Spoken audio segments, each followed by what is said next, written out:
And we are back. I am Shawnee, and welcome to TheShuneyView, designed for happy life, engineered to last. The purpose of my podcast is to exemplify dreams and goals and how to achieve them through self-motivation and inspiration from others. There's a saying, give a man a fish and you feed him for a day. Teach a man to fish and you feed him for a lifetime. Last week we talked about change. With this still being the beginning of the year, I think it's best to stick with the topic of change. I talked about a few challenges that we may face when cycling through the process of change. I also tried something new and spoke on techniques that I personally use through my change process versus having a script.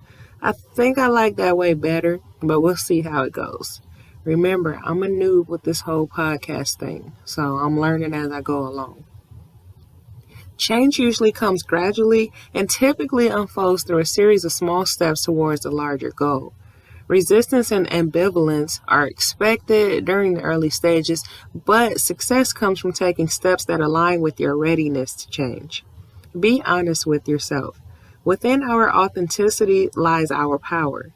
The Bible says that we were created in the image of God. It also says that we were not given the spirit of fear, but created with the spirit of love, power, and a sound mind. Be willing to be the hero of your story.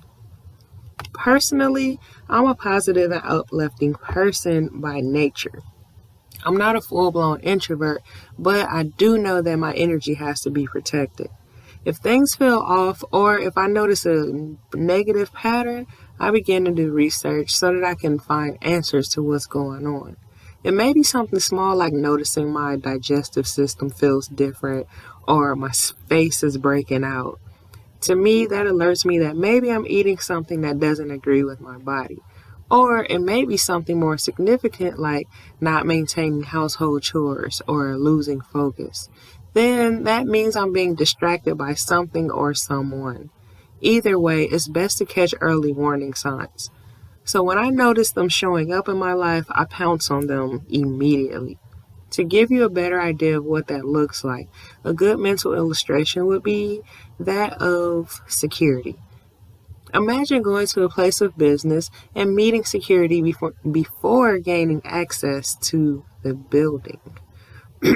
U.S. Capitol. You have to say the right things and have the right credentials. If you don't, then you are turned away or taken into custody. If there's a breach in security, then alarms sound and everything is shut down until this problem is solved. Well, that's what my thought process is like when a change is provoked. The security is there to protect me. In this illustration, I am the building and the security is my decision-making tool. If I allow the wrong things or people into my life, then there has been a breach in security, meaning that I need to apply some sort of change. I don't ever want to get stuck in a mental rut and not be able to come back independently. So I trust the process of change. I don't get in a bind and lose myself in trying to be perfect, but I do maintain my sanity by accepting the things that I cannot change, having courage to change the things that I can, and having wisdom to know the difference. Change comes into play as a form of either repairing or preparing. Repairing is when you have not been managing problems, negative behaviors, and negative reactions. Preparing is when you're managing such things. Let's replace the word prepare with the word manage in this next sentence. Every step is preparing you to reach your potential. Okay? Every step is managing you to reach your potential. Leaning into that vulnerability helps you to regain focus on your end goal. As you continue through your process of change, you will become more and more aware of putting first things first.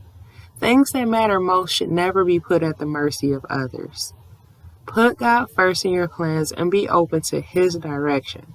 I never said it would be easy, and anyone who does say it's easy is lying. Ask yourself, if I change my method, will my results look different? What do I need before I can achieve what I want? Well, this ends this week's episode. I will be working on these things right along with you, and I will see you next Monday as we end our 3-part series on change. So, if you like what you hear, please follow, subscribe, like, add, request, comment, and share. Yeah, all of that good stuff.